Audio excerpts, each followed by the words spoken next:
Eh bien, bonjour à tous, je suis Charles Nepote, je suis délégué général d'Open Food Facts et je vais animer aujourd'hui cette table ronde sur les nouveaux comportements des consommateurs et en particulier ces nouveaux comportements mus parfois par une information toujours plus demandée, toujours plus valorisée, que ce soit par des producteurs, que ce soit par des collectifs. Enfin voilà, on a pour cette table ronde un panel, moi, que je trouve très intéressant, parce qu'on a 4 professionnels qui ont un point de vue assez singulier. On commence par vous, Alexis Vaillant, vous êtes fondateur de l'entreprise Alterfood et vous distribuez des marques de produits alimentaires, des marques naturelles et bio. Voilà. Vous aurez l'occasion de vous présenter après, un peu plus en détail. Ensuite, Julia Terpman-Perrault, vous êtes responsable du développement du collectif En Vérité. Voilà. Donc vous représentez tout un tas de marques et là aussi, vous nous direz un petit peu votre point de vue sur cette question-là. Ewan Penverne, pardon. Vous travaillez dans un grand cabinet, le cabinet Deloitte, je pense que tout le monde le connaît, et vous conseillez en particulier beaucoup d'acteurs de l'industrie agroalimentaire. Donc vous avez un peu cette position, où vous pouvez dézoomer un petit peu et donner un point de vue un peu large. Et puis enfin, Que Choisir, on ne présente plus Que Choisir. Olivier Andreau, vous êtes chargé de mission alimentation donc à l'UFC Que Choisir, et là vous êtes un peu finalement de l'autre côté de la barrière et vous donnerez peut-être un peu plus le point de vue du consommateur, ou en tout cas vous nous expliquerez ce que les consommateurs peut-être vous remontent sur ces questions d'information de l'alimentation. Donc ce que je vous propose, c'est de dire peut-être en quelques mots ce que fait votre organisation, vraiment en quelques mots, et ce que vous y faites aussi. Alors on a 3 micros, pardon, on peut les...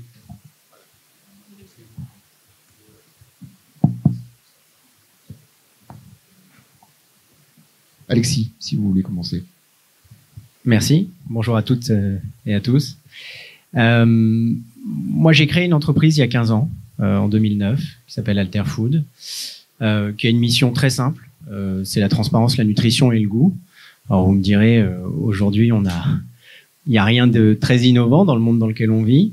Il y a 15 ans, on faisait pas partie des pionniers, mais plutôt des précurseurs, je pense, sur cette activité-là. Nous, on développe des produits agroalimentaires engagés. On est principalement sur, 3 rayons, plutôt la boisson, l'épicerie et le rayon frais. On a développé pas mal de marques de boissons ces dernières années, notamment une marque qui s'appelle Marcel Bio, qui fait à la fois des jus et des soupes. On a également des marques comme Tensaiti, que vous pouvez retrouver chez Biocop, ou comme Limo, des marques de soda. On a une vision assez simple des choses sur tous les produits qu'on développe. On est entreprise à mission, donc dans notre mission d'entreprise, c'est aucune matière controversée. Sur la partie nutrition, je pense qu'on a été une des premières entreprises à réduire drastiquement l'utilisation des sucres. Voilà, globalement, ce que je peux dire de qui on est, sans spoiler la suite. Parfait, voilà, c'est ça, on va y revenir. Et donc Julia, pour le collectif En Vérité, qu'est-ce que c'est un collectif de marque?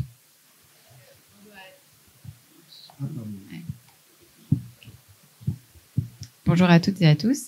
Merci pour l'invitation. Je suis ravie de participer à cette table ronde qui sont sur des sujets qui me tiennent à cœur. Donc moi, Julia Terpman-Perrault, en effet, je suis responsable du développement et coordinatrice du collectif En Vérité. Donc, qu'est-ce que le collectif En Vérité? C'est un collectif de marques agroalimentaires, un collectif d'acteurs économiques, en tout cas engagés en faveur de la transparence alimentaire. On regroupe à peu près une 60aine de marques, dont l'objectif est de faire bouger les lignes de la transparence, et notamment sur 3 piliers: l'impact environnemental, l'origine et la nutrition. On en parlera peut-être par la suite. Aujourd'hui, en fait, on a l'impression d'avoir beaucoup d'informations sur les packs, mais au final, quand on se pose 3 questions toutes simples: est-ce que le produit est bon pour ma santé, d'où il vient et comment il a été produit, on n'a pas l'information de manière homogène. Donc, c'est ce qu'on essaye de défendre avec le collectif. Et bonjour à tous, donc Ewan Penverne, je suis associé au sein du cabinet Deloitte. Je copilote l'équipe Deloitte Développement Durable. C'est une équipe de 200 consultants dont un bon tiers travaille pour le secteur agroalimentaire, de l'amont agricole jusqu'à l'aval de la distribution. On travaille sur des sujets de décarbonation, d'agriculture régénératrice, d'économie circulaire, de biodiversité. Donc on a des équipes spécialisées là sur chacun de ces sujets. Et évidemment, la question de la traçabilité et de la transparence se pose pour nos clients. Olivier. Bonjour, Olivier Andro. Donc l'UFC Que Choisir est connu d'abord en général par son magazine Que Choisir, magazine mensuel qui publie des tests comparatifs et qui publie d'ailleurs pas que des tests sur les grille-pains, les lave-linge, etc. C'est aussi des publications de tests, d'articles de fond sur, par exemple, la politique consumériste. Mais l'UFC Que Choisir, c'est aussi une association. C'est la première association de consommateurs en France, mais aussi en Europe. C'est la doyenne, 1951. En termes de taille aussi. Et qu'est-ce que c'est une association de consommateurs? C'est d'abord des bénévoles. Donc, ce sont des bénévoles qui sont implantés à travers les associations locales de l'UFC Que Choisir à travers toute la France et qui vont aider les consommateurs dans leurs problèmes de tous les jours. Ça va être typiquement des relations bailleurs-locataires, des problèmes de garantie qui sont pas tenus par le professionnel, etc. Et puis, c'est aussi, au niveau des salariés, des services qui vont s'intéresser à l'évolution du cadre réglementaire qui est censé protéger le consommateur. Et moi, j'ai fait partie donc de ces services qu'on appelle un peu politiques. Donc, vous avez un service juridique, vous avez un service études dans lequel je travaille. Et moi, ma fonction, plus particulièrement, c'est, pour faire rapide, donc je m'occupe du plaidoyer. En fait, c'est du lobbying dans le domaine de l'alimentation essentiellement, et puis un petit peu au niveau de l'agriculture quand ça a un lien avec l'alimentation. Et donc, notre objectif, c'est, pour faire là encore très très simple, très caricatural, c'est d'avoir plus de réglementation, ou en tout cas une réglementation qui est mieux adaptée à la protection des consommateurs, puisqu'on se rend compte en France et en Europe que quand il y a quelque chose d'obligatoire, eh bien en général c'est appliqué et ça va mieux. Super. Alors on entend souvent dire que les consommateurs ils veulent s'informer toujours plus de ce qu'ils mangent.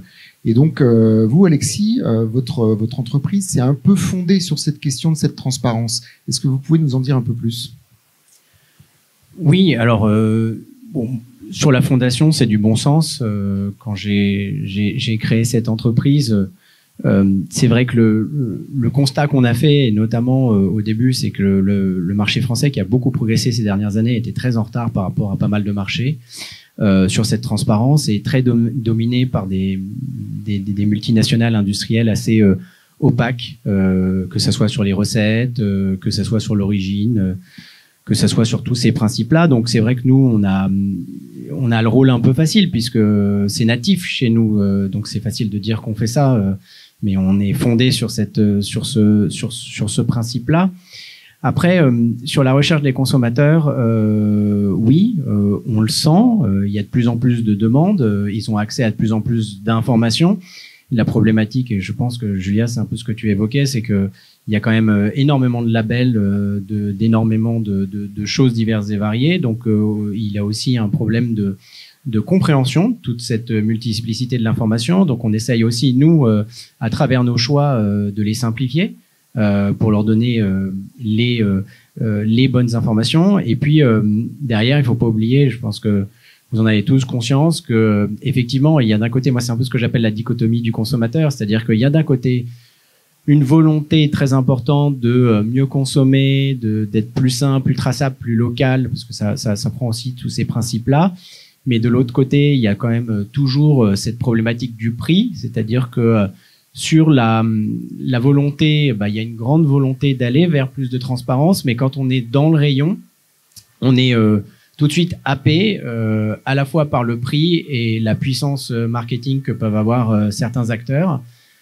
Qui font que c'est une lutte continue pour des acteurs comme nous d'essayer de à la fois montrer ce qu'on fait, dire ce qu'on fait de manière très intelligible et très compréhensible, mais aussi d'être de plus en plus compétitif. Voilà. Alors on reviendra tout à l'heure peut-être un peu plus dans le détail sur les mécanismes que vous mettez en place pour être justement plus transparent. Mais je voulais me tourner vers Julien aussi parce que vous, votre organisation notamment, a mené beaucoup d'études. Vous vous êtes vraiment beaucoup intéressé à cette question de l'information. Est-ce que vous pouvez nous résumer un petit peu? Alors, je sais que vous avez présenté une étude il y a quelques jours, mais vous pouvez aussi peut-être nous dire un petit mot des autres études que vous aviez menées par le passé. Je pense que ça va beaucoup nous intéresser. Tout à fait. En effet, donc nous, au sein du collectif, on met le consommateur au cœur de la démarche. On est une association d'intérêt général, même si elle est portée par des acteurs économiques. L'objectif, in fine, c'est que le consommateur, à la fin, puisse être informé quand il achète un produit. Et donc pour ça, en fait, on se base, on travaille beaucoup on se base essentiellement sur des études qu'on mène et des études conso. Donc là, on en a sorti on a dévoilé les résultats juste mardi sur un affichage intégral harmonisé, dont on reviendra dessus peut-être tout à l'heure. Et avant ça, en fait, on avait conduit des études sur les attentes des Français en termes d'affichage environnemental et aussi en termes d'origine. Et à chaque fois, le résultat, il est sans appel, c'est-à-dire que plus de 85% des Français ont envie de connaître ces informations quand ils achètent un produit. Et aujourd'hui aussi, dans toutes les études qu'on mène, on se rend compte que le taux de confiance des Français envers les produits, il est très très faible. Là, dans la dernière étude qu'on a fait, on est à moins de 1 consommateur sur 2 qui a confiance dans les produits qu'il achète, avec un taux de confiance le plus bas dans les 35-44 ans. Ce qui montre que même s'il y a beaucoup d'informations en fait sur le pack, le consommateur il a aussi besoin d'être rassuré quand il achète. Il a besoin aussi de pouvoir comparer. Et tu parlais tout à l'heure, Alexis, du prix. En effet, le consommateur est très sensible au prix. Et nous, en fait, on fait aussi le postulat parce que c'est la seule information en fait homogène disponible. À partir du moment où on lui donnera un cadre, et je rejoins aussi Olivier sur la partie plaidoyer, parce que c'est un des objectifs du collectif, c'est de faire avancer aussi la législation là-dessus. À partir du moment où on donne un cadre, en fait, où il y a plus uniquement le prix disponible, mais aussi les informations qu'on soutient, donc la nutrition, l'impact environnemental et l'origine, le consommateur pourra également comprendre les différences de prix entre différents produits au sein des différentes catégories et mieux valoriser aussi les démarches engagées comme celle d'Alexis par exemple. Merci. Olivier, justement, ça fait une transition intéressante avec vous. Vous, en fait, l'existence de l'app, par exemple, que choisir, montre que vous avez une sensibilité toute particulière, évidemment, sur l'information du public. Vous nous disiez aussi en même temps, en préparant cet entretien, enfin cette table ronde, que finalement, vous disiez que les apps, est-ce qu'elles étaient si utilisées que ça, et finalement, il y a beaucoup dans la démarche de Que Choisir une attention portée sur la réglementation et sur effectivement, on vient d'en parler, la standardisation des données sur le pack. Alors, effectivement, il y a plein de questions dans votre question. J'aurais commencé par revenir sur l'idée de l'information. Pourquoi des informations on pack? Parce qu'il peut y avoir des bonnes raisons, il peut y avoir de mauvaises raisons, et il peut y avoir des informations qui sont insuffisamment utilisées ou mal utilisables par le consommateur. Déjà, une mauvaise utilisation une mauvaise raison de l'étiquetage, c'est quand, par exemple, les pouvoirs publics veulent se défausser de leurs responsabilités sur les consommateurs. Qu'est-ce que je veux dire par là? Je vais prendre un exemple un peu ancien, et comme ça personne ne pourra se sentir visé, c'est les acides gras trans. Donc les acides gras trans, ce sont des acides gras qui posent de vrais problèmes du point de vue de la santé. Et il y a encore une dizaine d'années, il y avait encore une certaine présence de ces composés assez nocifs dans des produits transformés ou ultra transformés. Une bonne mesure de santé publique, ça aurait été d'interdire la présence d'acides gras trans ou de process qui ont pour effet de mettre la présence de ces acides gras trans dans les produits alimentaires.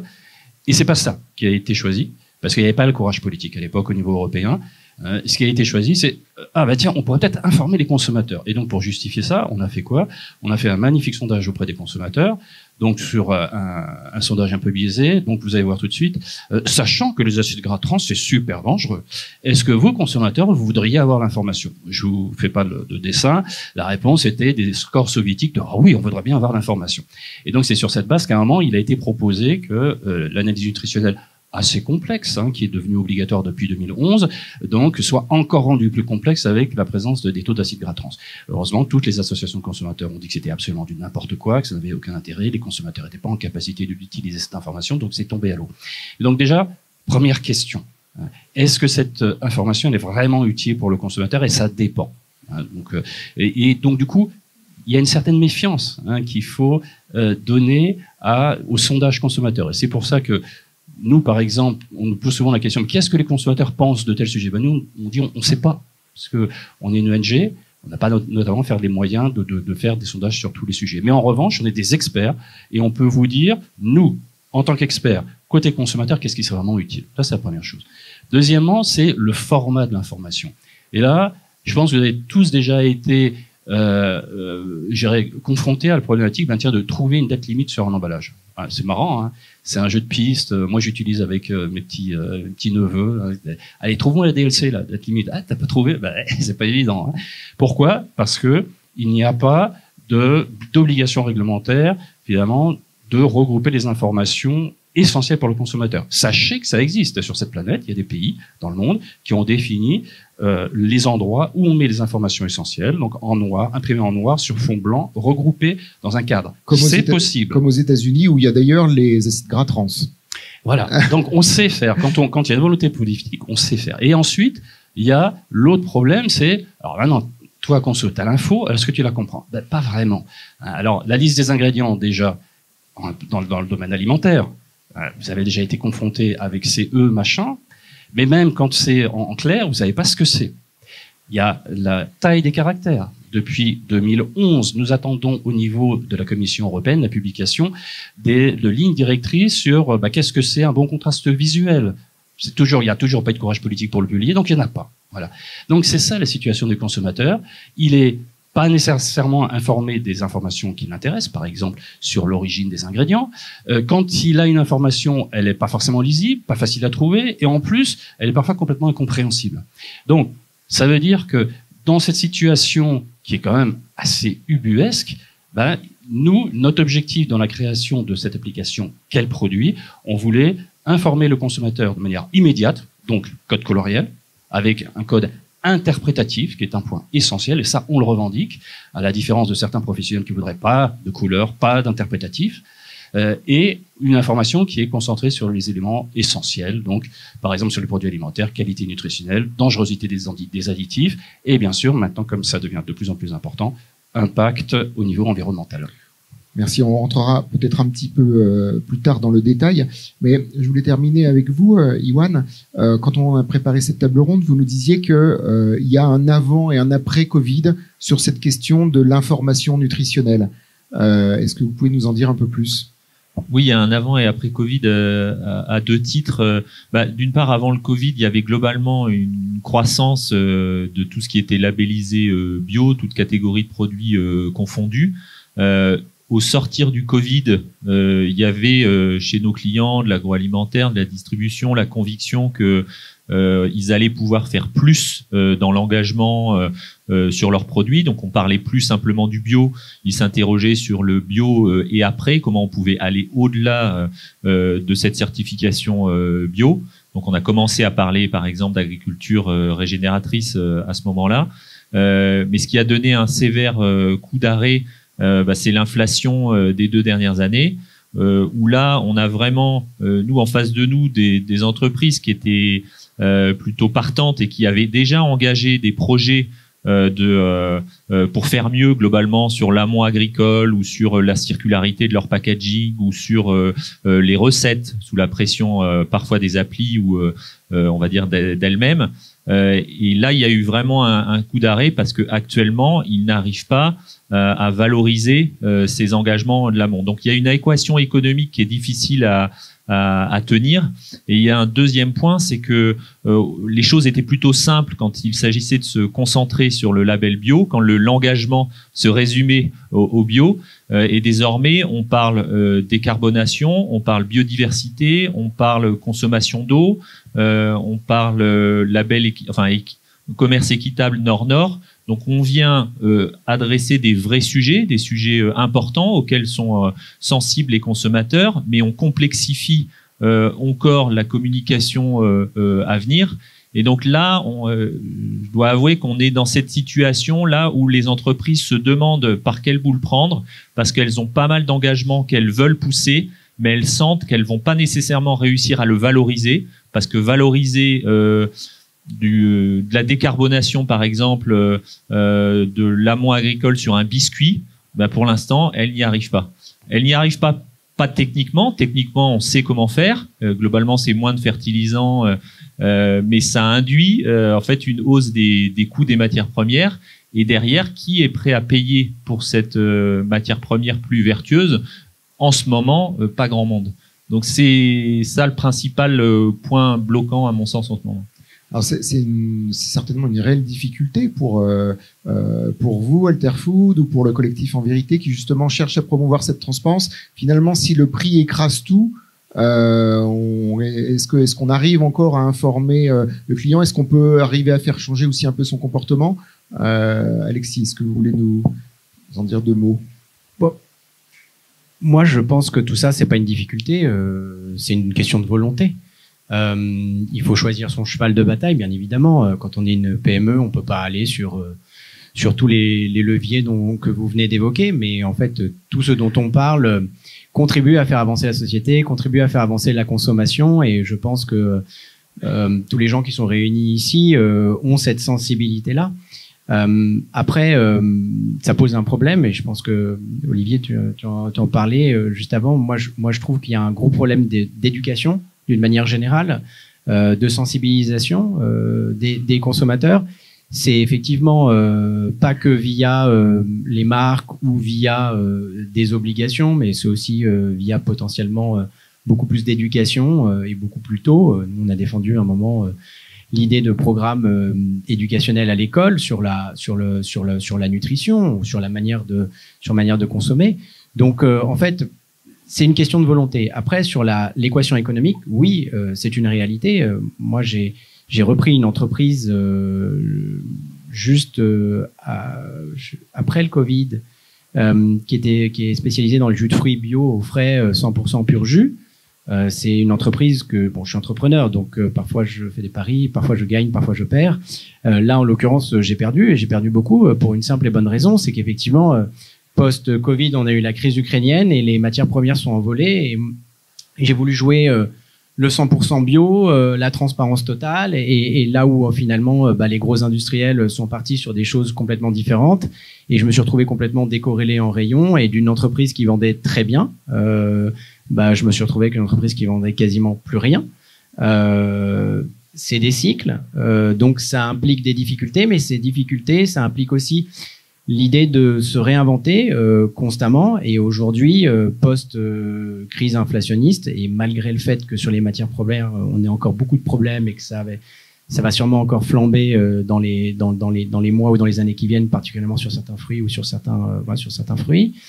Il faut trouver des solutions pour continuer, pour une meilleure consommation, parce que c'est notre credo, c'est pour ça qu'on se lève tous les matins, et je pense que c'est le sens de l'histoire, et c'est la multiplicité, et je terminerai par ça, des entreprises engagées et des entreprises qui font partie notamment de ton mouvement, qui font la différence, et chacun sur des verticales différentes potentiellement. Mais alors sur les jus de fruits, néanmoins, vous m'indiquiez aussi que vous aviez réussi quand même à simplifier l'information, à transformer vos produits. Est-ce que vous pouvez nous en dire deux mots?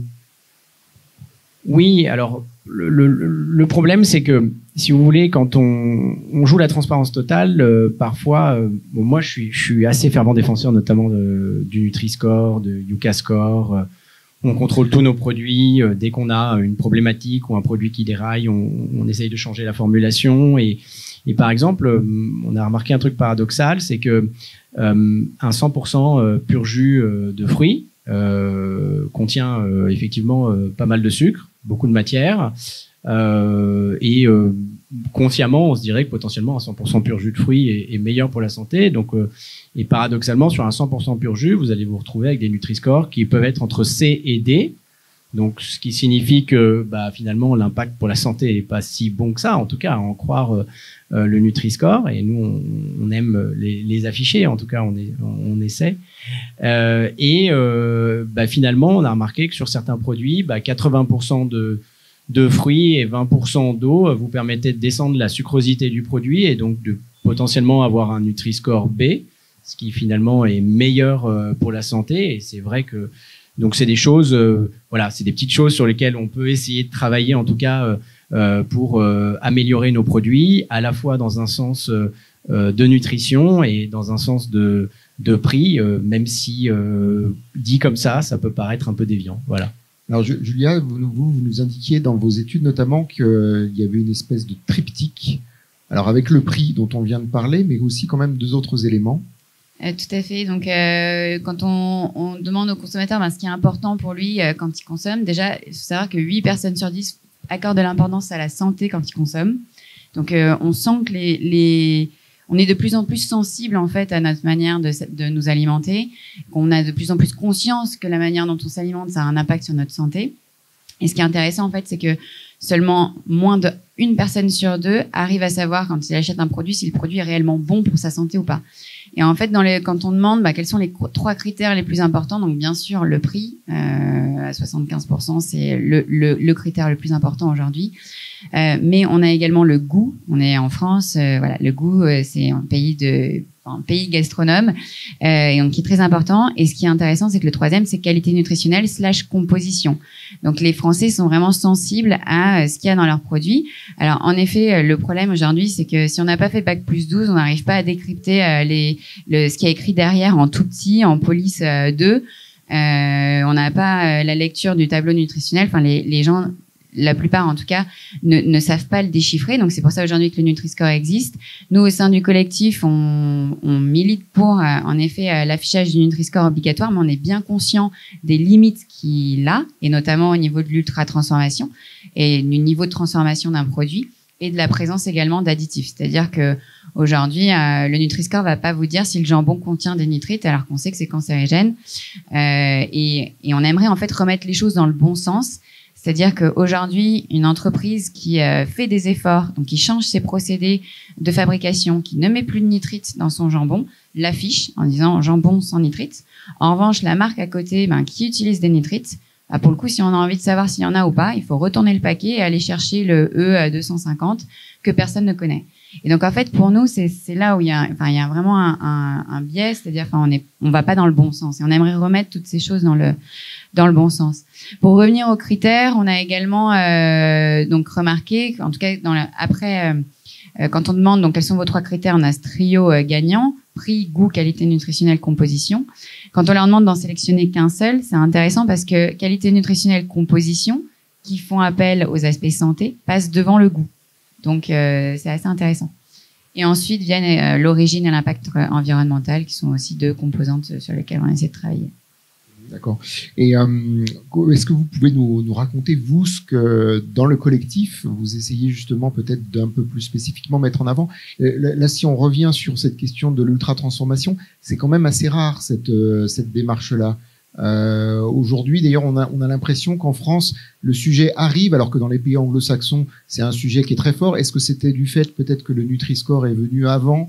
Je ne sais pas qui veut répondre à cette question, mais si vous avez un peu de recul sur cette question-là, mais peut-être Olivier.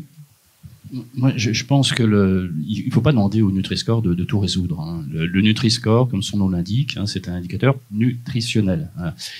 Alors maintenant, la problématique, c'est qu'est-ce qu'on fait avec tous les additifs qui sont autorisés. On a 300 additifs qui sont autorisés en Europe, excusez du peu.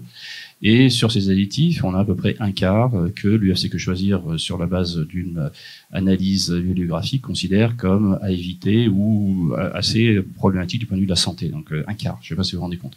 Ça fait quand même beaucoup. Donc moi je voudrais quand même revenir sur ce qui a été dit. J'ai entendu donc il faut éduquer le consommateur. Oui, bien sûr, mais par quel canal? On va pas les traîner sur les bancs de l'école, c'est plus possible. Moi, je voudrais vous rappeler que la position de l'UFC Que Choisir, c'est on voudrait que l'achat, le boulot de consommateur, ça soit le plus simple possible. C'est devenu super compliqué ces dernières années. On a plein d'alertes partout, dans les médias généralistes, mais on fait comment? Donc nous, là, aujourd'hui, dans la salle, on est pas mal d'acteurs à être en capacité de faire pression sur les pouvoirs publics. Moi, je vous donnerai le message, au lieu de demander une sensibilisation des consommateurs que vous n'aurez pas, ça n'arrivera pas. Voilà. Donc, faites pression pour que, finalement, les additifs, il n'y ait plus que ceux qui sont vraiment safe, qui puissent être utilisés. D'ailleurs, on utilise de moins en moins, le moins possible. Donc, qu'il y ait une évolution des procédures réglementaires au niveau européen. C'est ça, ce vers quoi il faut demander. Sur l'information, par exemple, sur les efforts de décarbonation, qui sont absolument louables.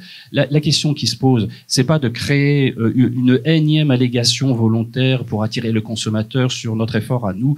C'est, en fait, qu'est-ce qui se fait actuellement? On a Ecobalise qui est en train de se développer au niveau national français. Est-ce que Ecobalise, dont je rappelle, qui est massivement basée sur la seule analyse de ce cycle de vie. Et tous les experts nous disent que l'analyse de cycle de vie, c'est pas le meilleur indicateur pour mesurer tous les impacts de la production alimentaire et agricole. Bon, ben, est-ce que vous allez vérifier que vos efforts seront visibles, suffisamment significatifs dans ce futur indicateur qui arrive? Je voudrais juste vous rappeler que là, la direction que prend l'ADEME aura pour effet que, finalement, une pomme qui est bio aura un indicateur qui sera quasiment le même, légèrement supérieur, mais quasiment le même que celui d'une pomme conventionnelle. Donc, et en fait, ça veut dire qu'il y aura très peu de différenciation intra-catégorie à l'intérieur des familles de produits alimentaires avec l'indicateur qu'on nous propose, notamment sur les aspects donc bio, pas bio ou d'autres modes agricoles. Donc c'est quand même assez préoccupant.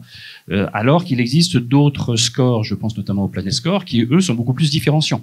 Donc voilà, c'est ça. Moi, à mon sens, c'est que on va pas avoir un nombre gigantesque de scores. On voit que les scores vont se développer, mais il faut se battre pour que les scores qui soient choisis soient ceux qui sont bons, qui traduisent fidèlement et de manière bien différenciée, de manière à ce que le consommateur, une fois qu'il soit informé, soit en capacité de faire un vrai choix. Mais Planet Score qui peut faire passer de la viande rouge en A, c'est pas un problème, ça? Je crois qu'il faut rappeler que l'impact d'un élevage bovin extensif sur des pâtures qui ont vocation à rester totalement toute leur vie des pâtures parce qu'on peut rien cultiver d'autre, effectivement, il peut être positif. Et donc, c'est pas inintéressant. Après, on peut discuter des modalités de scoring, sachant que la viande de bœuf a, selon le Planet Score, il y en a actuellement extrêmement peu en termes de pourcentage. L'essentiel de la viande qui est proposée sur notre marché, ce sera essentiellement du rouge ou de l'orange. Dans des cas très favorables. Donc, je pense qu'il faut pas caricaturer le Planet Score, mais il faut au contraire voir que c'est un outil qui est beaucoup plus large en termes de prise en compte des différents paramètres et qui permet là, pour le coup, réellement au consommateur de faire un acte d'achat basé sur une information effectivement colorielle, donc avec un choix délibéré pour privilégier tel type de mode de production par rapport à d'autres. Ça, le choix des modes de production, ça n'apparaît pas dans les modalités calculatoires qui ont été choisies dans le score de l'ADEME. Iwan, vous, de votre côté, au sein de toute cette foison de données, etc., vous militez pour, vous interrogez en tout cas un nouveau type de marketing, peut-être le marketing des données, vous nous disiez. Oui, en fait, c'est une idée très intéressante. J'avais évoqué ça parce que, à notre sens, la fonction marketing qui était très axée sur la créativité, la préférence consommateur, elle a un nouveau job, si je puis dire, c'est celle de fournir des données, le maximum de données. Certaines entreprises l'ont bien compris. Certaines équipes marketing l'ont bien compris. Si elles veulent que demain les applications qui sont utilisées relaient les bonnes informations, il faut qu'elles-mêmes elles s'organisent pour collecter ces données et les fournir. Donc là, il y a un important travail qui est fait et qui va bénéficier finalement à cette information produit. C'est la réglementation en cours là qui oblige la réglementation européenne qui s'appelle la CSRD. Je vous épargne le sens de l'acronyme, mais globalement, ça va renforcer les obligations de reporting extra-financier pour les entreprises. Donc, c'est à l'échelle des entreprises et c'est en cours de déploiement. Et clairement, ça va venir alimenter demain un meilleur reporting à l'échelle du produit. Donc là, on est à l'échelle de l'entreprise, mais demain, ça pourra alimenter cette information à l'échelle du produit. Donc nous, on est assez optimiste là sur la capacité des entreprises à davantage contribuer à ce chantier de la transparence. Et on sait bien que les équipes marketing, elles ont tendance à aller choisir les données qui les intéressent, c'est-à-dire une entreprise qui est très engagée sur la biodiversité, elle a envie de le faire passer, elle va choisir on va dire le score qui valorise cet engagement. Mais à côté de cette pente naturelle, si je puis dire, de plus en plus, elles positionnent encore une fois en fournisseurs de données, et pour nous, c'est le sens de l'histoire. Mais un marketing des données suppose quand même en amont aussi peut-être des reformulations de produits, en tout cas une évolution des modes de fabrication, pour peut-être des meilleurs scores, des meilleurs indicateurs. Qu'est-ce que vous, chez vos clients, vous voyez un peu, quel type d'évolution vous observez? C'est vraiment le cas, ce que vous décrivez. On sait déjà que le Nutri-Score avait entraîné des chantiers de reformulation, notamment de tous les MDD dans une partie de la grande distribution, donc ça avait eu un impact fort. Ce qui se passe aujourd'hui avec la pression qui est mise, par exemple, sur ce sujet de la décarbonation, c'est que les entreprises s'interrogent sur la manière dont les recettes peuvent être recomposées, ou bien même le portefeuille de produits doit être recomposé. Elles vont aller davantage vers de la végétalisation dans certains cas quand elles étaient 100% sur des approvisionnements d'origine animale. Elles le font parce qu'elles savent que demain, dans les futurs scores, ce sera valorisé d'une manière ou d'une autre. Donc ce travail-là sur l'amont, il est vraiment très engagé.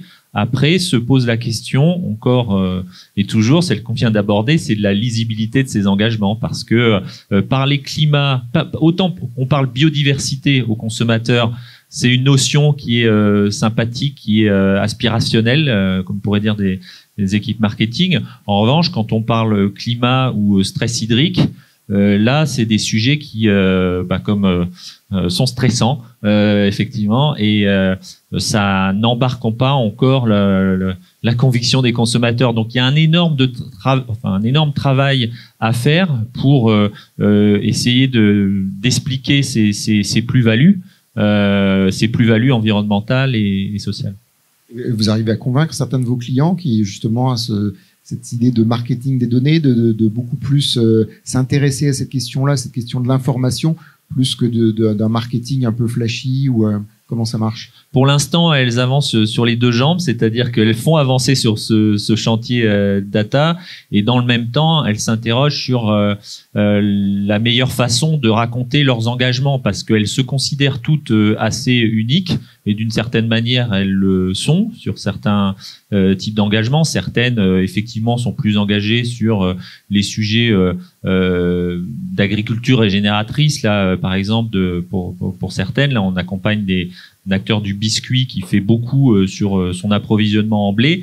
Et ça, elles ont envie de pouvoir continuer à le raconter.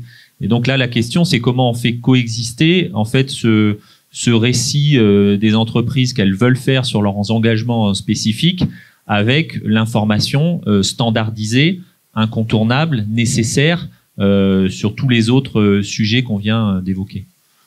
Alors là, vous avez tous raconté finalement la pléthore d'informations qu'on peut avoir sur ces produits. Finalement, est-ce que trop d'informations va pas contribuer à noyer complètement le public? Vous, par exemple, Shelter Food, comment faites-vous pour arriver peut-être à simplifier l'information tout en montrant vos valeurs? Est-ce qu'il y a des choses que vous mettez en place là-dessus? Déjà, parce qu'on dépeint un tableau un peu noir ici, mais c'est quand même beaucoup plus normé qu'on se l'imagine. Moi, tout jeune, je claimais des choses sur mes packs quand j'ai commencé. Je me suis fait attraper par la répression des fraudes et de la concurrence parce que je disais que mes produits étaient naturels, et en fait, rien que l'utilisation du mot naturel, Olivier, tu pourras me contredire si j'ai tort, mais est très encadré. Donc en fait, ce que je veux dire par là, c'est que c'est beaucoup plus normé que ce qu'on l'imagine. Ça, c'est la première chose. Donc on peut pas raconter n'importe quoi sur des packaging. Ça, c'est la première chose. La deuxième chose, c'est qu'effectivement, je trouve très intéressant, notamment le monde dans lequel on vit aujourd'hui, où effectivement, de toute façon, on voit tout. Donc une entreprise, elle peut dire qu'elle fait ci ou ça et raconter ce qu'elle veut sur ses packaging, et notamment pour cette entreprise qui est dans le blé. Si elle va pas vraiment en profondeur dans la filière et dans un changement drastique de ses approvisionnements et compagnie, au bout d'un moment, elle va se faire attraper par la patrouille et la patrouille des consommateurs du reste, et ça ne fonctionnera plus, pour elle. Donc en fait, d'une manière générale, c'est beaucoup plus normé. 2, effectivement, je pense qu'il faut être clair et simple. Moi, tu parlais des labels. Je t'avais dit quand on avait échangé, trop de labels tue le label. Effectivement, j'entends le label de l'EcoScore, le Planet Score, pardon. J'entends, on a eu les labels sur la transformation, les labels sur la nutrition, les labels Moi, en plus, je mets des labels parce que nous, on a un label RSE qui est un label qui s'appelle PME+, qui est un label d'une fédération dont je fais partie. On est Bicorp. Enfin, au bout d'un moment, en fait, le packaging, il veut plus rien dire. Donc, nous, on a un choix qui est de dire, on enlève tout, on simplifie énormément, et effectivement, on raconte ce qu'on fait bien. Parce que c'est propre d'une entreprise quand même, et même d'une personne, de raconter ce qu'elle fait bien plus que ce qu'elle fait mal. En tout cas, on raconte sur nos emballages ce qu'on fait bien. Et puis, de plus en plus, c'est vrai qu'on utilise le QR code pour mener vers nos sites, nos plateformes, nos Instagram, les réseaux, pour que les consommateurs puissent aller plus loin. Et puis aujourd'hui, on est dans un projet notamment sur nos soupes, puisque en fait on est un acteur de la soupe assez engagé. Pour vous donner un exemple, on a replanté de la butternut, de la patate douce à 3 km 1 de l'endroit où on les transforme. On a recréé toute une filière, notamment sur la patate douce bio en Provence. Et aujourd'hui, mon idée de cette usine que j'appelle l'usine 2.0, c'est de dire, en fait, à tout moment, je souhaite que le consommateur, quand il scanne mon QR, il puisse savoir d'où vient la carotte, comment elle a été cultivée, en fonction effectivement du batch, parce qu'on est incapable d'avoir toujours le même approvisionnement de carottes en fonction de la saison et du moment et des volumes du produit, mais se dire que avec les QR codes et notamment toutes les problématiques de ERP linkées à la blockchain, on puisse de plus en plus montrer aux consos d'où ça vient, comment ça a été fait, mais surtout de manière simple, parce que effectivement, même nous, au bout d'un moment, on n'y comprend plus rien, donc il faut que ça soit extrêmement simplifié. Voilà. Deux petites choses là. On en reparlera du QR code avec vous, que choisir. Mais vous n'avez pas peur aussi que ça masque finalement certaines informations aux consommateurs, par exemple, qui peuvent être attachées à de leurs apps de scan traditionnels, qui apportent d'autres informations. Mais si le QR code dirige naturellement vers uniquement le site du fabricant, est-ce que c'est pas un petit peu aussi embêtant finalement? Non, je trouve que l'un vit très bien avec l'autre. En tout cas, moi, c'est ma vision. Après, c'est ma vision de petite entreprise. C'est-à-dire que nous, encore une fois, on n'a pas les moyens de bastonner toute la journée en médias pour raconter ce qu'on fait. Et du reste, je trouve que c'est ce sujet-là, Olivier parlait de contrôle tout à l'heure, n'est pas suffisamment contrôlé. Moi, je suis effaré par certaines publicités d'acteurs concurrents de la soupe, qui sont des gros acteurs internationaux. Je suis effaré par ce qu'ils racontent dans les publicités, d'une manière générale, parce qu'on sait que c'est pas vrai. Et d'ailleurs, la dernière étude du UFC Que Choisir le montre. Nous, c'est pour nous un vecteur de pouvoir vraiment montrer ce qu'on fait. Et ça ne va pas contredire ce que peut dire un Yuka ou ce que peut dire un Nutri-Score. Choses auxquelles on est également attaché, même si on n'est pas toujours les meilleurs dessus également. Et puis vous continuerez à envoyer vos données Open Food Facts alors. Voilà. On continuera comme on le fait depuis très longtemps. Alors Julia, vous avez mené une enquête dont vous avez publié les résultats il y a 3 jours, c'est tout frais, justement sur l'homogénéisation finalement de ces informations. Est-ce que vous pouvez nous en dire un peu plus? Exactement. En fait, au départ, on a voulu mener cette étude parce que justement, on entend souvent, il y a énormément de labels qui existent, on n'a pas de place sur les packs, etc., etc. Et en fait, on s'est dit, déjà, si on essayait de dépolluer les packs des allégations inutiles et qu'on remplaçait par un cartouche avec les 4 infos, avec les 3 infos clés qu'on défend au sein du collectif, en tout cas pour lesquelles on milite, donc l'aspect nutrition avec le Nutri-Score, y compris le niveau de transformation. Donc, on a testé ça. On a créé un cartouche avec déjà cet indicateur. On a rajouté également l'origine info. Donc, l'origine info, qui est un projet qui a été porté par Bercy cette année et qui est d'ailleurs issu de travaux qu'on avait menés avec le collectif En Vérité fin d'année dernière. Et donc, on avait participé à la concertation avec Madame l'ancienne ministre, donc Olivia Grégoire. Et troisième info, du coup, l'impact environnemental. Alors, impact environnemental, on a parlé tout à l'heure. Nous, au sein du collectif, on est persuadés qu'on a besoin des deux, donc à la fois d'un indicateur, donc l'indicateur porté par le gouvernement et l'ADEME, donc Ecobalise, le coût environnemental, qui va permettre de différencier les catégories entre les produits entre les différentes catégories de produits. Donc une carotte versus des lasagnes au bœuf versus un voyage en avion in fine. Mais également, nous, nos marques, elles ont besoin de pouvoir être différenciées au sein de leur catégorie. Et donc, voilà, si on fait des haricots verts, on a besoin d'avoir savoir quel est le meilleur haricot vert du rayon. Et pour ça, Planet Score, en tout cas dans les études qu'on avait menées précédemment, c'est l'indicateur qui ressort le plus favorable. Et donc, on a créé ce cartouche qu'on a testé. Et alors, les résultats ont été assez dingues. Bon, alors, on est d'accord, on est sur de l'étude, du déclaratif, etc. Mais en tout cas, pour plus de 8 personnes sur 10, ça permet d'apporter de la transparence au moment où on fait son choix en magasin. Et également, pour plus de 7 personnes sur 10, ça simplifie la lecture. C'est plus clair pour le consommateur. Et on a eu des verbatims de dingue en disant, voilà, c'est génial, on espère que ça va arriver. Toutes les informations centralisées au même endroit, c'est super. Alors, en effet, le cartouche, si vous allez voir sur notre site, vous pourrez télécharger l'étude et vous le verrez, il est assez complet, assez complexe. On a fait ça, c'est pas le référentiel qui sera certainement utilisé, mais en tout cas, voilà, on voulait initier le débat et notamment avec les ministères, puisque donc nous notre objectif, c'est de faire bouger la loi. Et donc, on est très content puisqu'on a un rendez-vous avec la ministre de la Consommation dans 10 jours pour parler de ça. Vous avez testé d'autres cartouches ou vraiment c'est une proposition que vous avez testée? On a testé uniquement celle-là parce qu'on a fait avec les indicateurs qui existaient, tels qu'ils existent aujourd'hui. Mais on est complètement ouvert sur le fait qu'il va falloir le simplifier pour le rendre plus lisible, plus petit, etc. Et on parlait alors du QR code tout à l'heure, qui est un super outil en effet pour les marques pour donner leur proposition de valeur. Ça, c'est indéniable. En revanche, nous, on est vraiment aussi focalisé quand on est devant notre rayon. Le consommateur, il a très peu de temps in fine pour choisir et en fait, il a besoin d'avoir l'information visible on pack de manière facile. On parlait des applications quels produits, Yuka, etc. qui sont vraiment super et qui apportent beaucoup d'informations aux consommateurs. Ce qu'on voit aussi dans les études, c'est elles sont utilisées par un tiers des personnes et généralement en milieu urbain et jeunes. Et donc, en fait, on se coupe aussi d'une partie de la population si on focalise uniquement sur ces applications. Et donc, c'est pour ça nous, au sein du collectif, on milite aussi pour un affichage on-pack qui permet de donner accès à l'info à tout le monde, tout de suite. Oui, ça, c'est un argument auquel vous êtes aussi très, très sensible, l'UFC, cette question de l'affichage on-pack. Oui, effectivement.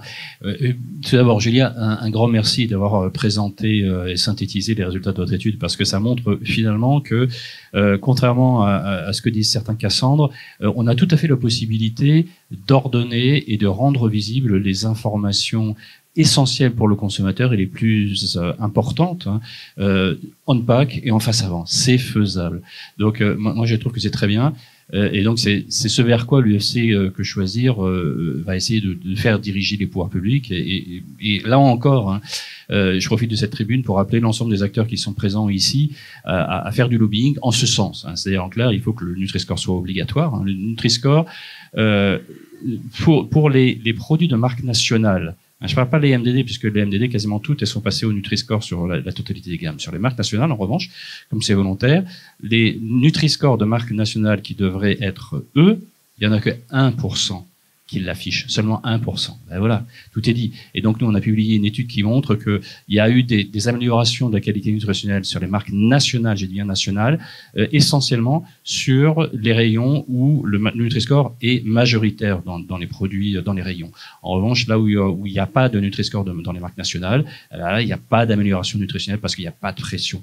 Donc, c'est pour ça, il faut que le Nutri-Score devienne obligatoire. Il faut que Origine Info, qui est vachement bien, en tout cas, parmi les nombreux formats qui sont proposés, il y en a certains qui sont vraiment très bien. Il y a juste un petit problème, c'est qu'il est encore volontaire.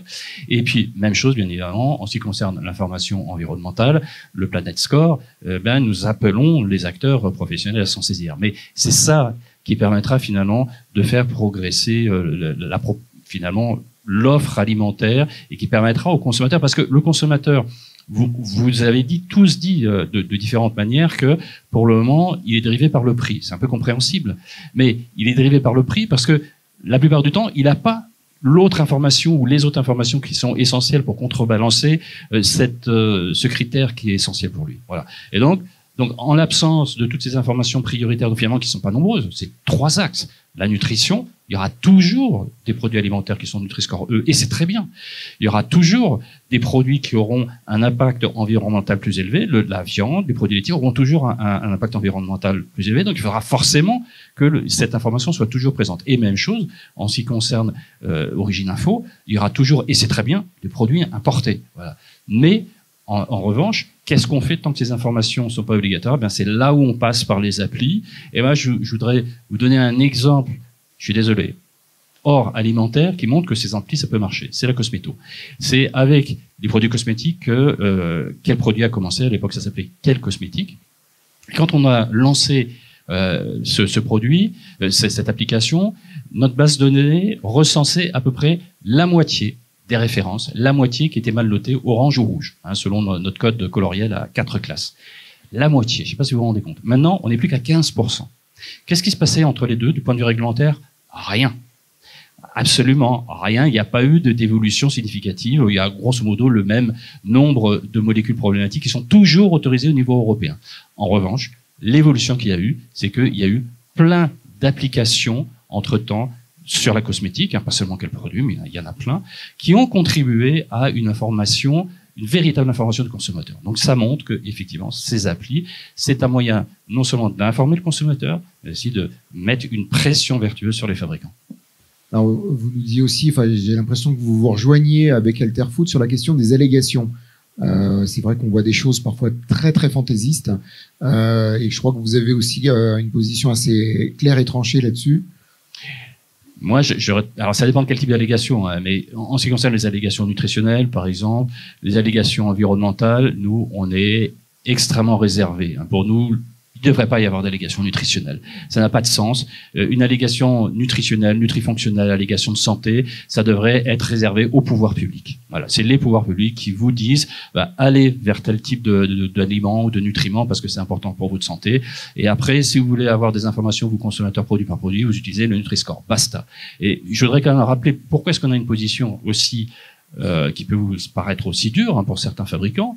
C'est que actuellement, ceux qui connaissent la réglementation européenne, c'est qu'on a une liste d'allégations autorisées dans le corpus européen qui est longue comme un jour sans pain. Ça, c'est la résultante du lobbying forcené qui a été fait par l'ensemble des États membres qui ont chacun voulu défendre leur petite industrie nationale. Et donc, je défie n'importe quel fabricant de ne pas arriver à trouver au moins une dizaine d'allégations pour chacun de ces produits. Et la deuxième résultante, c'est qu'il n'y a toujours pas de profil nutritionnel qu'on attend depuis 2011. C'est-à-dire, en clair, le profil nutritionnel, c'est les taux maximaux de gras, de sel et de sucre, au-delà desquels on ne devrait pas faire d'allégations. Voilà, c'est ça le contexte. Donc, nous, vous comprenez pourquoi les allégations, notamment nutritionnelles et notamment environnementales, tant qu'on n'a pas encore le cadre réglementaire européen qui est stabilisé, on est extrêmement méfiant. Alors ici, on a l'impression d'avoir quand même 3 acteurs assez vertueux, mais Iwan, vos clients à vous, donc qui sont sur toute l'industrie agroalimentaire, est-ce qu'ils vont un peu dans ce sens de l'harmonisation, la simplification, une meilleure lisibilité? Qu'est-ce que vous pensez, vous, par exemple, de ces initiatives, effectivement, d'uniformisation ou de simplification des scores, des allégations? Ils y vont, enfin je vais vous rassurer ou finir sur une note optimiste, mais oui, ils y vont parce qu'encore une fois, c'est la condition pour pouvoir valoriser leurs efforts sur toute leur filière d'approvisionnement. Donc s'ils n'arrivent pas à communiquer de manière lisible sur tout ça, ils savent que l'équation économique ne sera pas trouvée. Si ça a bougé dans la cosmétique, c'est aussi parce que les marges de la cosmétique sont plus importantes. On le voit, nous, les acteurs de la cosmétique, ils bougent et ils bougent très vite. Encore plus vite, les acteurs du luxe. Bien sûr, parce qu'ils ont des marges énormes.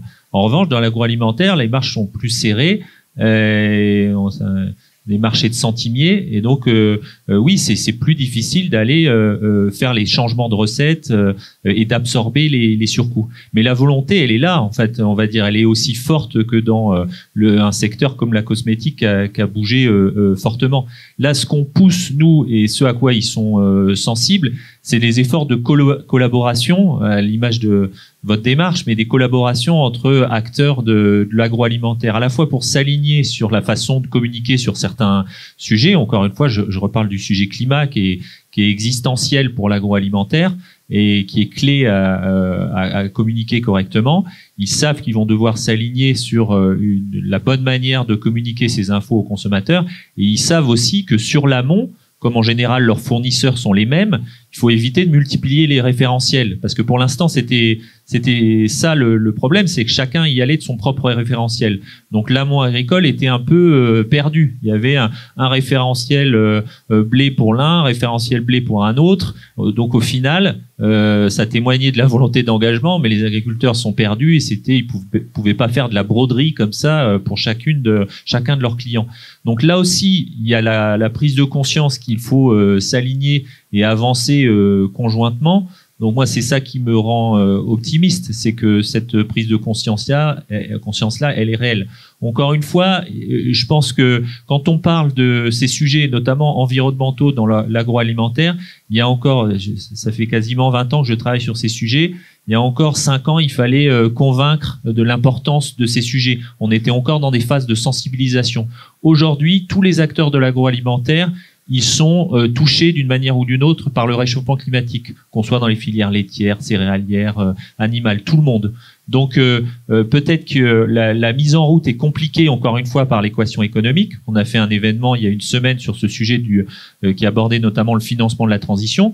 Mais en revanche, pour le reste, la conviction que c'est urgent, que nos filières agroalimentaires seront fortes, si on arrive à faire ces transformations, si on arrive à les vendre aussi aux consommateurs à l'arrivée, elle est là, elle est forte. Donc évidemment, il m'arrive d'être pessimiste, mais non, là en ce moment, j'ai l'impression que le gros du travail, enfin en tout cas de conviction, est fait, même s'il y a toujours des volontés d'échapper à la contrainte. Je suis moi aussi favorable à la réglementation sur certains sujets. J'ai parlé de la CSRD tout à l'heure, c'est un générateur de progrès immense en ce moment pour structurer toute la donnée environnementale et sociale.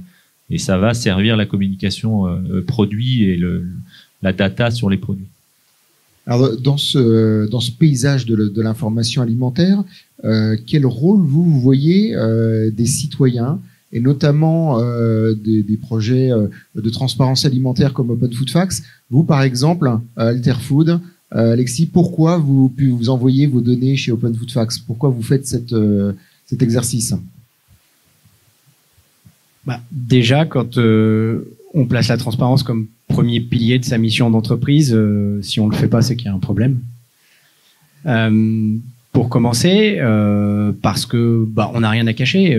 D'une manière générale, c'est plutôt un asset pour nous, j'ai envie de dire, que de publier ces données-là, qu'elles soient connues de tous, même si elles sont pas effectivement compréhensibles de tous. À partir du moment où on n'utilise aucune substance controversée, ou effectivement les additifs, on sait pas ce que c'est, les trucs comme ça, nous on n'a jamais essayé d'utiliser ou étudier les sujets, on a toujours été contre. Donc effectivement, j'ai envie de dire que on est dans une situation plus confortable pour faire ce genre de choses.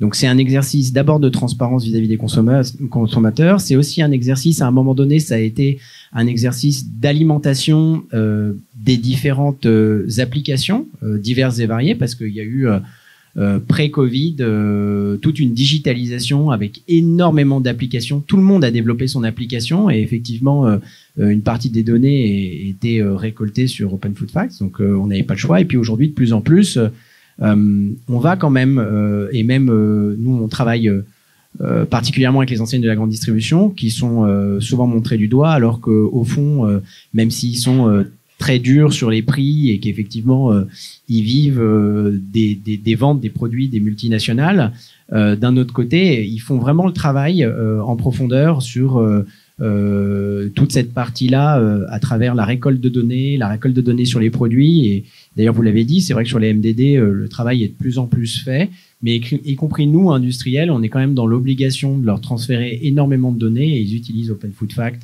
je pense, à travers d'autres. Voilà, donc c'est toutes ces raisons pour lesquelles on le fait. Moi, je voudrais quand même revenir sur une chose. Je suis désolé, mais il y a des choses qui me piquent un peu.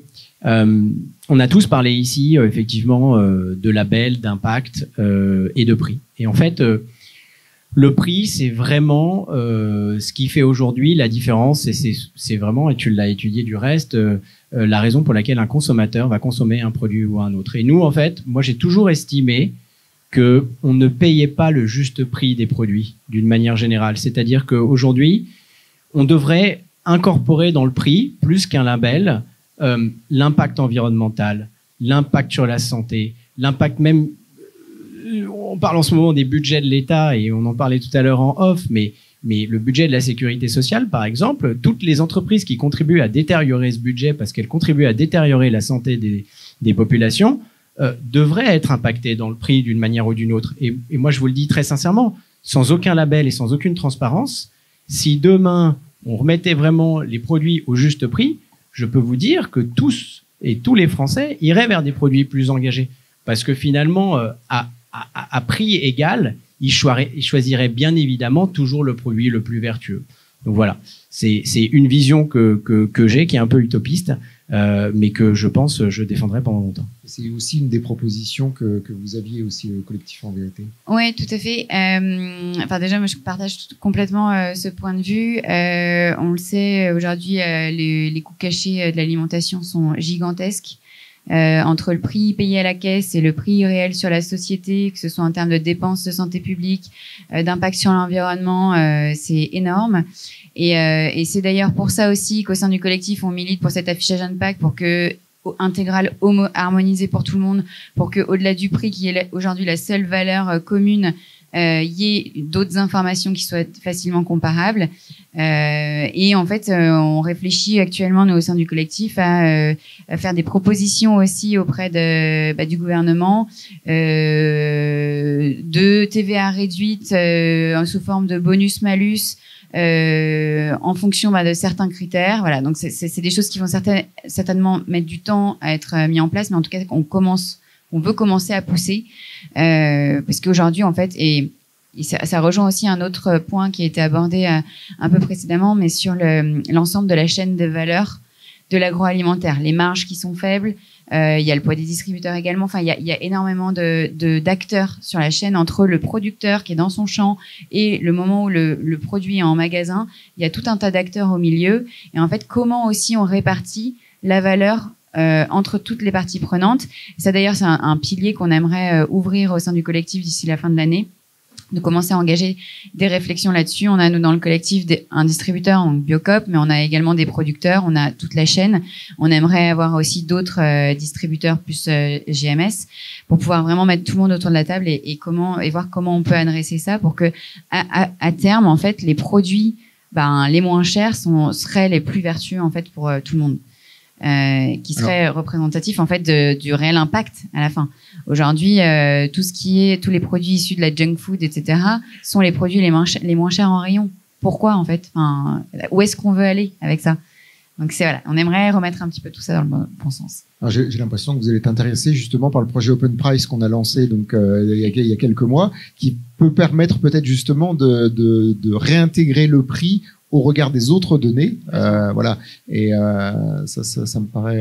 Je sais pas qu'est-ce que vous en pensez. En effet, dans les projets, comment Open Food Facts peut aider dans ces sujets de transparence, il y a ça en effet sur le prix, puisqu'en fait un produit a un prix différent là où on l'achète, le moment où on l'achète. Enfin, la jungle des prix, on peut pas s'y retrouver.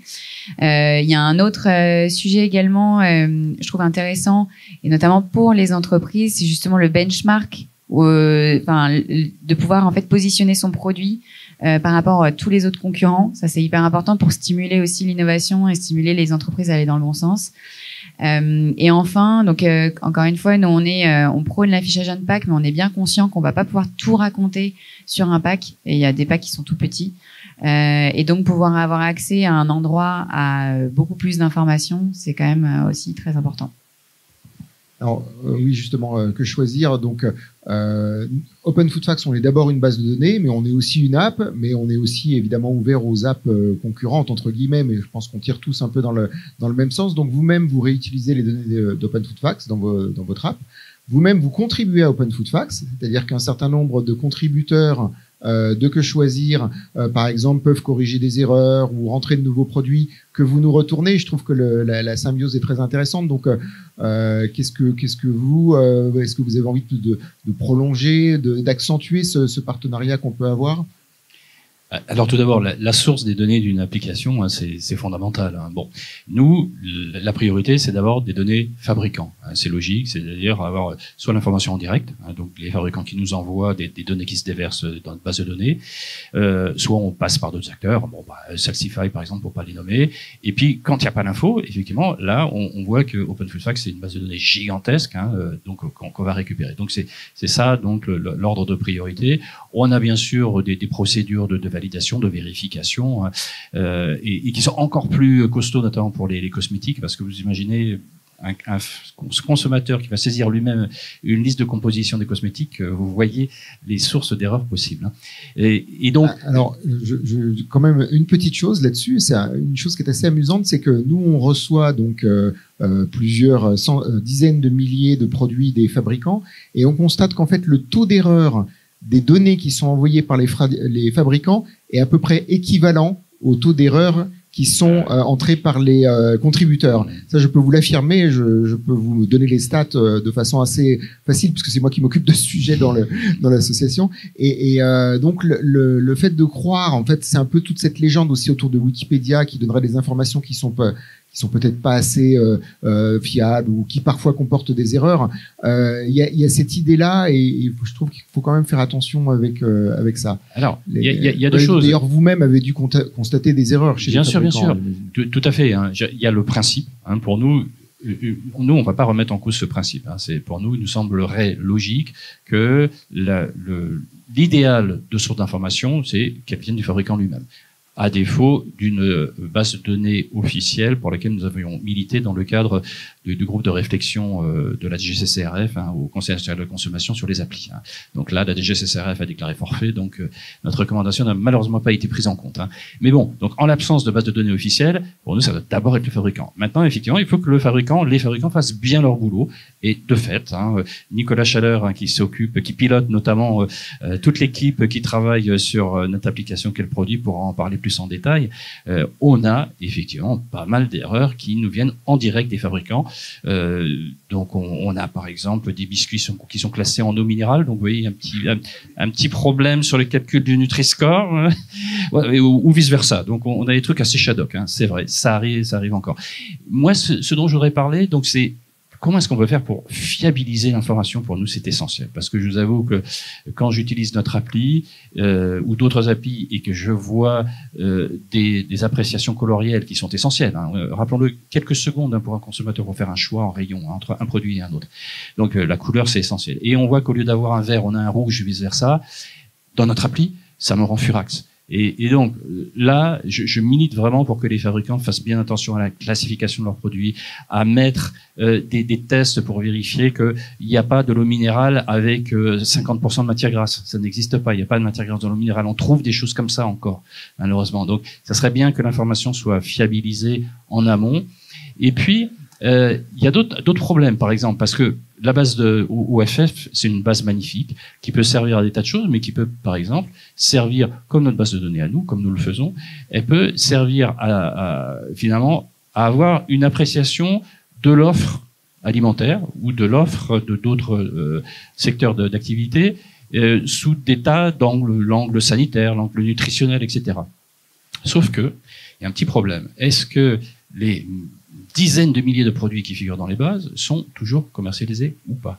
Et ça c'est une sacrée difficulté.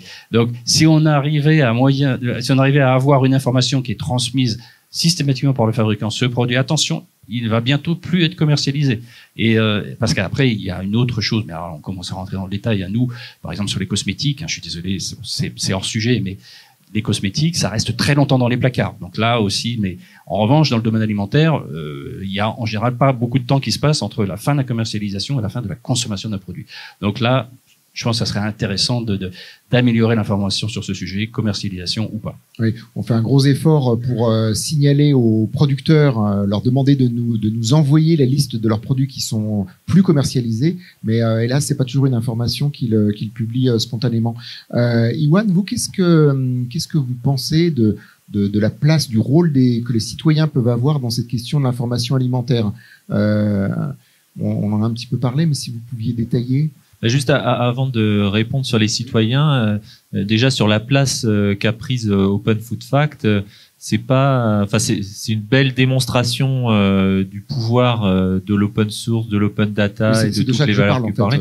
Oui, je parle de ça parce que exactement, il y a quelques années, je pense il y a 6-7 ans, tous les entreprises du secteur lançaient des consultations pour créer des bases de données privées. Elles étaient vraiment convaincues que ces bases de données, ces data lakes dont ils parlaient, ça allait être le fait du secteur. Elles n'y sont pas arrivées pour plein de raisons. Et finalement, quel acteur a émergé sur ce sujet? C'est Open Food Fact. Donc, pour moi, pour plein de raisons, la force là de l'initiative citoyenne est imbattable. Vous avez fait finalement la preuve de la supériorité d'une initiative en open source, en open data sur des initiatives privées qui étaient pourtant initialement très bien dotées.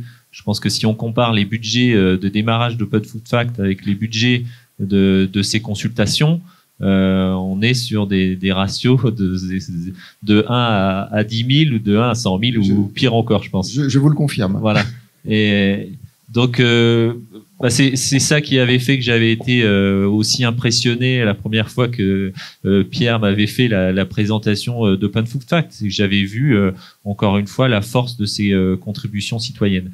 Après, je dirais que peut-être que l'étape suivante, c'est que les citoyens aient une meilleure connaissance finalement des acteurs qui sont derrière les applications. Je pense que à chaque fois que je détaille, y compris dans le secteur agroalimentaire, le fait que derrière une bonne partie de ces applis, il y a une base de données qui est alimentée par des citoyens, je dirais qu'une bonne partie de mes interlocuteurs le savent pas. Et ça, pour moi, ça c'est un point qui peut être amélioré parce que c'est un super projet. C'est un projet qui touche tout le monde. La consommation, elle est quasi quotidienne. Et donc, quand on voit les affiches au mur là et les appels à bénévoles finalement qui sont insérés dans chacun des projets que vous portez, je trouve que ça mériterait d'être mieux connu. Et je me demande si certains acteurs de l'agroalimentaire pourraient pas se positionner un peu comme relais de ces initiatives. Ah, on en serait ravis. On va prendre une séance de questions. Je termine quand même par une question un peu ouverte, mais peut-être qui n'appelle pas forcément réponse. Mais il y a un autre domaine, qui est le domaine de l'information géographique, qui a vu une chose assez extraordinaire, c'est l'alliance du principal acteur de l'État, l'IGN, avec un projet citoyen qui s'appelle OpenStreetMap pour faire le projet Panoramax. Je ne sais pas si vous avez vu le lancement de ce projet-là. En fait, Panoramax, c'est l'équivalent de Google Street View, mais fait par l'État et par des collectifs de citoyens. Et ils ont déjà acquis plusieurs centaines de milliers d'images. Ils couvrent remarquablement bien un certain nombre de villes. Et quand vous dites une base de données qui doit être celle de l'État, ou quand vous dites, Iwan, par exemple, que effectivement les initiatives privées n'ont pas fonctionné, nous, on se demande, Open Food Fact, si on pourrait pas collaborer justement, et enfin on le souhaiterait d'ailleurs, plus collaborer avec les services de l'État pour devenir peut-être avec une forme de partenariat ce référentiel officiel effectivement de l'information alimentaire. C'est quelque chose qui nous intéresserait beaucoup. Être bénéficiaire d'une délégation de service public par exemple, mais au moins en tout cas avoir une collaboration beaucoup plus resserrée avec les services de l'État pour une base de données française, donc comparable à ce projet Panoramax que je vous invite à regarder. C'est un exemple assez intéressant de la puissance justement des groupements citoyens dans l'implication dans l'implication de la vie publique pour faire changer des sujets, pour donner des angles différents, voilà. Mais peut-être qu'on va prendre des questions.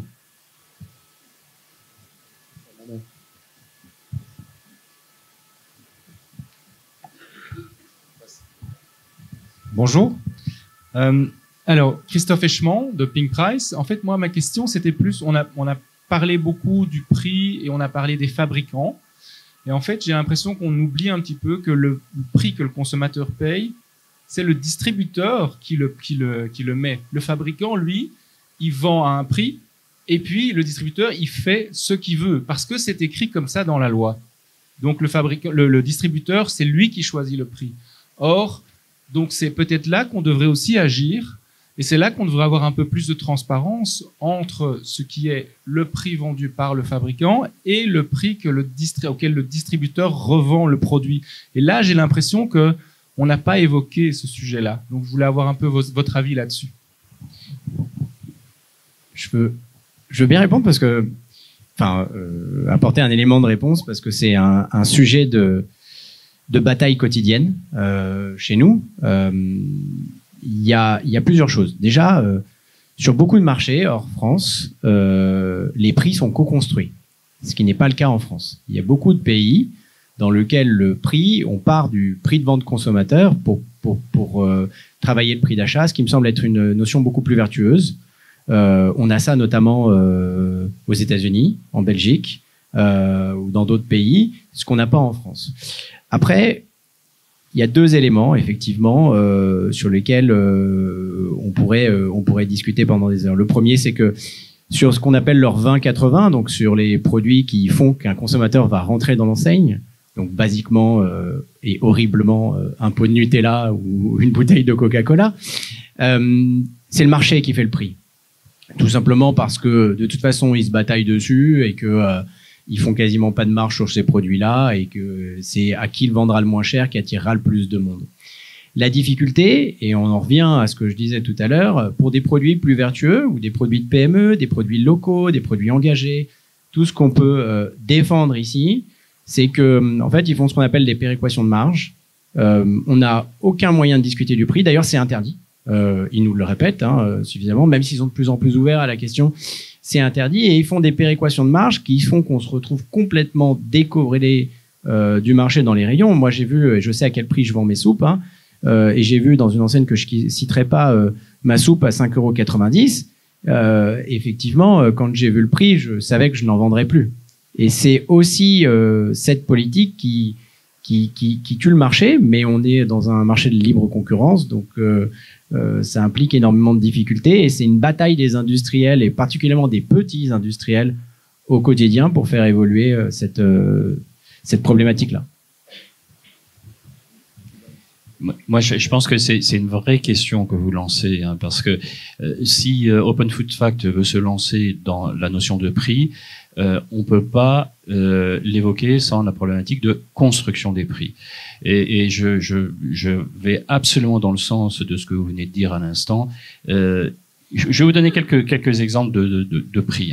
On sait effectivement, c'est un secret de Polichinelle, que la marge qui est réalisée, la marge brute, puisque la marge nette on ne la connaîtra jamais, mais la marge brute qui est réalisée par les acteurs de la grande distribution sur les produits d'appel, donc le Coca, le Nutella, les très grandes marques, c'est proche du minimum réglementaire qui est de 10%. Vous savez, rappelez-vous, le SRP plus 10, donc le seuil de revente à perte, qui est censé augmenter le revenu agricole. C'est une bonne blague, non? Bon, enfin, toujours dit, donc 10% minimum de marge. Et ils se mettent là-dessus. Et en revanche, l'Observatoire de la formation des prix et des marges nous donne des informations, certes génériques, certes moyennées, mais quand même qui sont intéressantes et qui nous montrent que l'ordre de prix, ne l'écrivez pas, mais c'est pour vous dire un petit peu le niveau de marge toujours brute que l'on observe sur certains rayons. Sur les fruits et légumes, on est au moins à 50%. Et c'est la même chose sur d'autres produits qui sont génériques, c'est-à-dire qui sont banalisés. Ça va être la viande fraîche, par exemple, minimum. Donc ça veut dire quoi en clair? Ça veut dire que ce sont les fruits et légumes qui sponsorisent le Coca, le Nutella et d'autres produits. C'est génial, non? Le problème, c'est que c'est complètement en inadéquation totale avec les recommandations nutritionnelles. Voilà. Donc, je pense qu'il faut absolument, au-delà de l'information du prix, il faut vraiment donner des informations sur la construction du prix. Et on a quelques informations qui sont évidemment insuffisantes. Mais et puis alors après, effectivement, quand on rentre plus dans le détail, on sait que pour aller vite, les grandes marques nationales, donc niveau de marge brute très faible, voire bloqué aux 10% minimum réglementaire. Ensuite, on a un petit peu plus au niveau des MDD. Hein. On sait que, bien sûr, la marge est plus importante sur les petites marques nationales. C'est triste, mais c'est comme ça. Et puis donc, grosse marge sur les produits génériques banalisés comme les fruits, les légumes, la viande.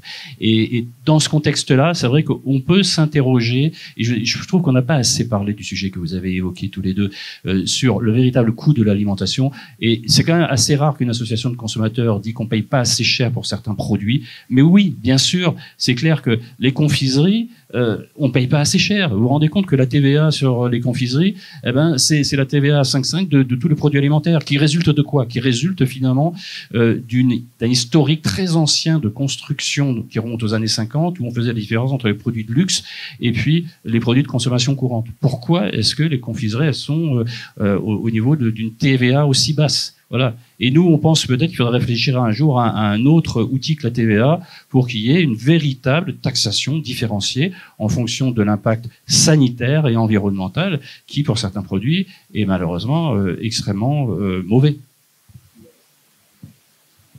Je voulais juste dire qu'il y avait parfois des initiatives, notamment de la grande distribution, pour donner de la lisibilité sur les marges qui étaient faites à chaque étape, mais ça reste extrêmement ponctuel. J'ai le souvenir d'une opération là d'un distributeur français où on voyait sur certaines MDD vraiment les coûts, les prix, donc les marges à chaque étape. Ça n'est pas du tout généralisé. Il y a quand même, comme le cœur de ces sujets, c'est la négo, les négociations très dures entre la grande distribution et leurs fournisseurs. Cette transparence sur les prix, pour l'instant, sur les coûts, elle est très très très difficile. Là, nous, la direction dans laquelle on pousse, dans laquelle on est obligé de pousser pour aller faire émerger des offres encore une fois, plus vertueuses, avec des coûts parfois plus élevés. C'est celle d'une collaboration, enfin des échanges qui ne mettent pas simplement autour de la table les acheteurs et les directions commerciales de l'autre côté, parce que sinon on se rejoue le même dialogue encore et toujours sur le prix. On fait intervenir dans ces cas-là les équipes en charge des projets environnementaux, enfin de progrès de manière générale sur l'amont. On fait intervenir les équipes marketing des distributeurs pour essayer d'aller au-delà de cette négociation là qui enferme, qui enserre toute transparence, toute visibilité sur les prix. Mais c'est vrai que là c'est un chemin encore très très long. On en est loin, puisque même toute la législation là qui est héritée des états généraux de l'alimentation ont fait long feu. Oui, et si je peux me permettre de compléter, on parlait de réglementaire tout à l'heure. Le réglementaire n'aide absolument pas sur ces sujets-là, parce que effectivement, vous parliez du SRP plus 10. Le SRP plus 10 n'a fait qu'enrichir les vendeurs de Coca-Cola et Nutella. Excusez-moi, j'ai rien contre eux, mais c'est vrai que ça n'a fait que enrichir plutôt que la réalité, c'était quand même de ruisseler sur l'agriculture. Et il y a notamment dans cette loi Egalim une problématique qui va encore plus dans le sens des gros industriels, et qui est une déviance dont on n'a pas spécifiquement conscience, et que moi je peux vivre au quotidien. C'est-à-dire que beaucoup des ventes des produits industriels sont quand même générées par des mécaniques qu'on appelle des mécaniques promotionnelles. Il y a des marques qui vendent en promotion toute l'année. Carte d'Or, par exemple, 50% de son chiffre d'affaires, c'est de la promotion. Et en fait, quand le législateur a voulu réduire l'impact promotionnel à 34% pour éviter qu'on pressurise les petits producteurs, ce qu'on peut comprendre, mais vouloir faire une loi pour tout le monde, ça a parfois certaines déviances, a entraîné que les petites entreprises ne payaient plus, entre guillemets, leur place pour les distributeurs dans les catalogues promotionnels, et donc ne se retrouvaient plus dans les catalogues promotionnels. Donc, de fait, sur des grosses promotions, moi je vends des boissons, donc l'été, il y a des grosses promotions de Coca-Cola, d'Orangina, de tout ce que vous voulez. On met plus les petites entreprises en avant dans ces catalogues, parce que comme elles ne vendent pas suffisamment, elles ne payent pas suffisamment. Donc, encore une fois, la dérive réglementaire a entraîné le fait qu'on favorise des produits qui sont, en tout cas, de mon jugement, nocifs pour la société et pour les consommateurs. Éventuellement, j'avais une question, je crois qu'il y a quelqu'un de GS1 dans la salle, on m'a dit tout à l'heure. Par rapport à à des données qu'on pourrait retrouver dans la GDSN, donc des bases de données qui sont a priori privées au standard GS1. Dans quelle mesure les données qui sont dans Open Food Facts pourraient être considérées comme une GDSN au standard GS1, voire être mises au standard GS1? Est-ce que c'est des choses envisageables ou pas?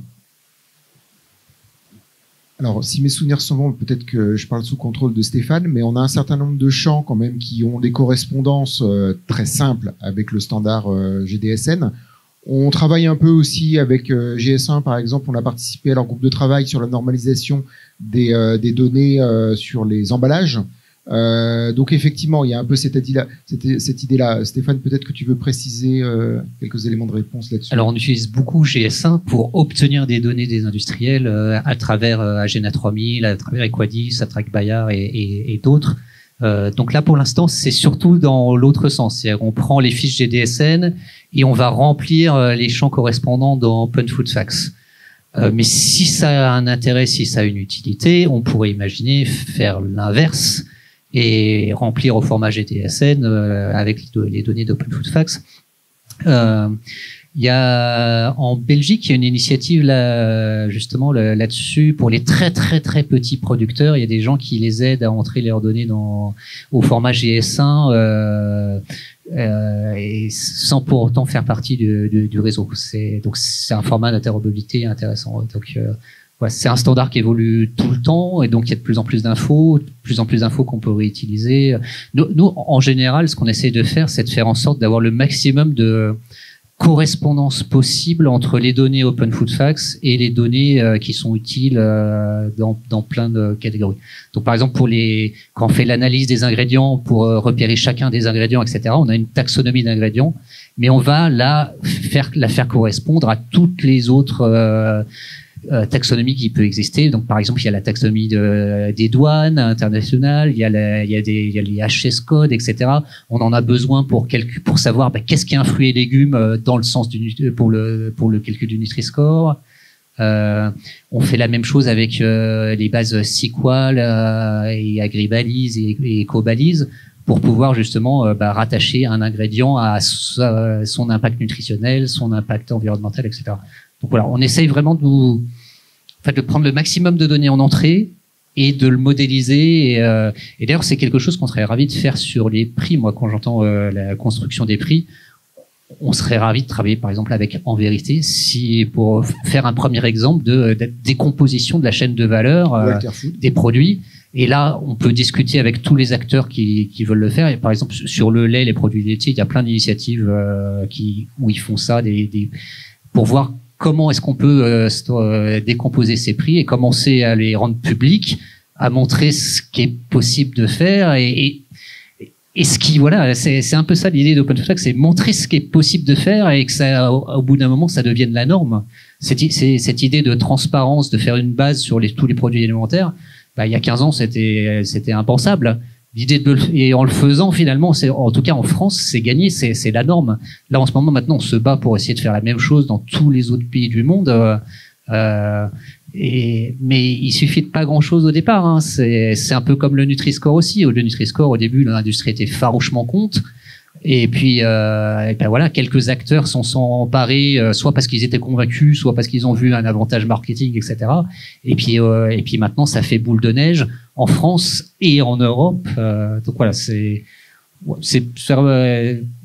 note que la construction des prix intéresse beaucoup de gens et on serait vraiment ravis, nous, de faire des pilotes, montrer ce qui est possible, etc. Et si vous avez des données, on sera ravis de trouver un moyen de les accueillir.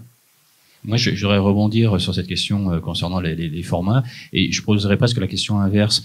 Est-ce qu'on pourrait imaginer d'une manière plus systématique et un jour formalisée qu'on obtienne la transmission par les fabricants via GS1, via d'autres acteurs, du pourcentage de fruits, de légumes, de noix, etc., pour avoir un calcul du Nutri-Score qui soit enfin plus précis, parce que franchement, souvent, on est obligé de faire des approximations, c'est pas terrible. D'autant plus, il était évoqué les pourcentages de légumes dans des soupes aux légumes. Je vous incite à lire notre dernier test comparatif où parfois il y a quasiment pas de légumes dans les soupes aux légumes, ce qui est dommage.